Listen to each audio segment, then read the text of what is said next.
Some of history's most impossible coincidences are real. Others were built later from bad memory and repetition. Ink on a page describes an unsinkable liner 14 years before Titanic sails. One pair of dueling pistols is linked to a son's death, then returns for his father, and one rescued train passenger will later cross paths with 3 presidential assassinations.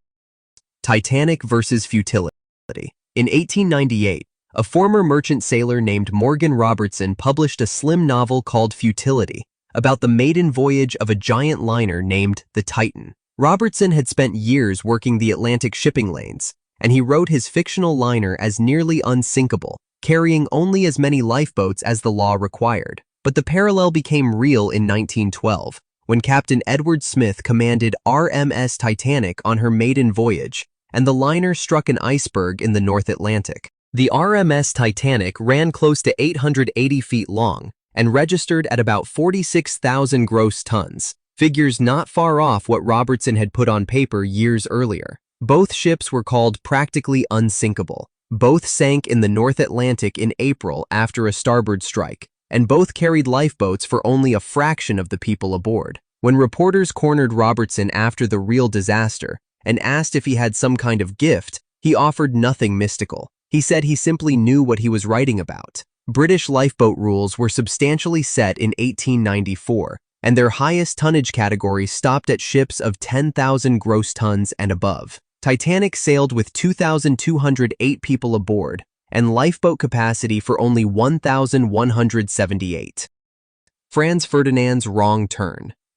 Sarajevo's morning motorcade had already survived one attempt on Archduke Franz Ferdinand before he left City Hall. A bomb had bounced off his car earlier that day and wounded the officers riding behind him, and by late morning, the heir to the Austro-Hungarian throne had survived and decided, instead of hiding, to visit the wounded men in the hospital. Nobody had told the driver about the change of route, but the fatal alignment came in 1914, when Leopold Loika followed the original path onto Franz Joseph Street and brought the car within feet of 19-year-old Gavrilo Princip, who was still positioned along that published route near Moritz Schiller's shop. General Oskar Potorik, riding along, shouted at Loika that he'd gone the wrong way. As Loika slowed and tried to correct course, the open car stopped only a few feet from Princip, who stepped forward with a pistol already in hand and fired twice, close enough to touch the car. If Loika had stayed on Apple Key, Princip would have lost the point-blank shot that morning.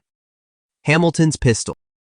A pair of heavy walnut dueling pistols belonged to John Barker Church, Alexander Hamilton's brother-in-law, and by the early 1800s they had already been used in one earlier duel among New York's political class. In November of 1801, Hamilton's oldest son Philip borrowed what was very likely that same pair for a duel with a young lawyer named George Eaker, defending his father's name. Philip died the next day, but the church connection returned in 1804, when Alexander Hamilton borrowed John Barker Church's pistols and crossed the Hudson to Weehawken, New Jersey, to face Vice President Aaron Burr on the dueling ground. Burr fired once. Hamilton fell and died the following day, just as his son had 3 years before. The pistols carried a set trigger feature, but Hamilton's second, Nathaniel Pendleton, knew about it and asked whether Hamilton wanted the hairspring set. Hamilton reportedly answered, "Not this time." Pendleton and Burr's second had also loaded the pistols in each other's presence. Whether Hamilton deliberately fired away from Burr remains disputed more than 2 centuries later. The bullet meant for Roosevelt. On February 15, 1933, in Miami's Bayfront Park, a short, out-of-work bricklayer named Giuseppe Zangara stood on an unstable folding chair so he could see over the large crowd. President-elect Franklin Roosevelt was speaking from an open car nearby, and Zangara, barely 5 feet tall, raised a pistol from the chair and aimed for his head. But the shot sequence changed during 1933, when Lillian Cross grabbed Giuseppe Zangara's arm as he fired toward Franklin Roosevelt and forced the gun upward. The shot went wide, and so did the 4 that followed. Instead of the president-elect, the bullet struck 5 bystanders, including the mayor of Chicago, Anton Cermak, who was standing near the car. Cermak died on March 6th, and Zangara was executed on March 20th, only 5 weeks after the shooting. If Lillian Cross had not forced Sangara's arm upward, the president-elect was only about 25 feet from the muzzle. The man at Three Assassinations. A crowded Jersey City platform nearly ended Robert Todd Lincoln's life before politics tied him to presidential tragedy. Late in 1863 or early 1864, the crowd pressed him against a moving train and he slipped into the gap beside the wheels. A stranger's hand grabbed his collar and hauled him back onto solid ground. That stranger was Edwin Booth, one of the most famous actors in America, and Robert recognized him instantly and thanked him by name. But the pattern darkened in 1865, when John Wilkes Booth shot Robert's father, President Abraham Lincoln, inside Ford's Theater, less than a year after Edwin Booth had rescued him. Robert Todd Lincoln's connection to presidential death didn't end there. In 1881, as Secretary of War, Robert was about 40 feet away and moving toward President James Garfield when Charles Guiteau fired. In 1901, Robert's train reached Buffalo on the evening of the shooting, and a telegram waiting at the station told him President William McKinley had been hit. Across 36 years, Robert was closely connected to all three, yet physically present at only one shooting.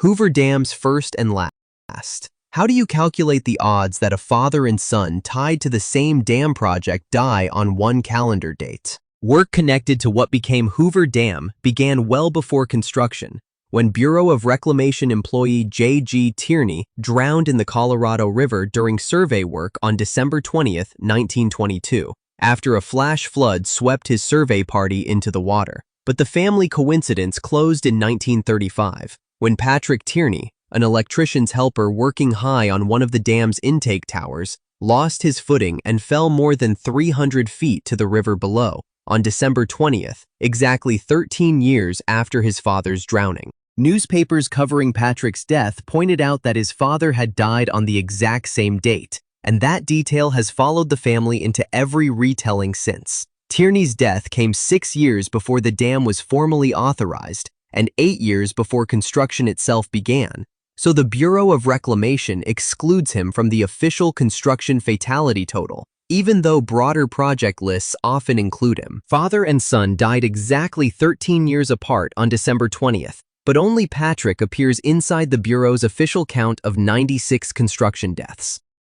Lincoln, Kennedy, and the list. A Lincoln-Kennedy coincidence list was already circulating by 1964, and for decades it was forwarded, photocopied, and faxed as if it were proof of something. Some of it holds up. Lincoln and Kennedy were elected exactly 100 years apart. Both were shot on a Friday, and both were succeeded by Southern vice presidents named Johnson, born almost exactly 100 years apart themselves. Both assassins were killed before they ever stood trial. But the symmetry starts to break in 1963, when Evelyn Lincoln served as Kennedy's personal secretary, while Abraham Lincoln's documented secretaries were John Nicolay and John Hay, not anyone named Kennedy, and there's no record Evelyn Lincoln ever warned her boss about anything. The claim that Booth hid in a warehouse while Oswald hid in a theater has it backward too, since Booth actually was cornered in a tobacco barn on a farm in Virginia. Run the math on any two famous men's biographies, and probability alone will hand you a handful of matching details, if you're willing to ignore the thousands of ways their lives didn't line up. The real question is how many coincidences remain impressive once the fabricated entries are removed. Twain and the Comet. Mark Twain was born on November 30th, 1835, about 2 weeks after Halley's Comet made its closest pass to the sun that year. But the coincidence became personal during 1909, when Mark Twain told biographer Albert Bigelow Paine that he expected to leave the world with the comet, since the two had come in together. Twain died on April 21, 1910, one day after the comet made its next close pass, 75 years after his birth. That year, the comet's arrival caused genuine panic across the country, after astronomers found a poisonous gas called cyanogen in its tail. Street vendors sold anti-comet pills and even comet insurance policies, promising a payout to the families of anyone who suffocated if the tail swept over the Earth. Twain died before Earth passed through the comet's tail in May, so the most feared event still lay ahead. The quote was recorded by Albert Bigelow Paine. The dates of Twain's birth and death around the comet are not in dispute.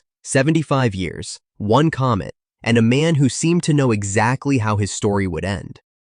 Jefferson, Adams, and July 4th.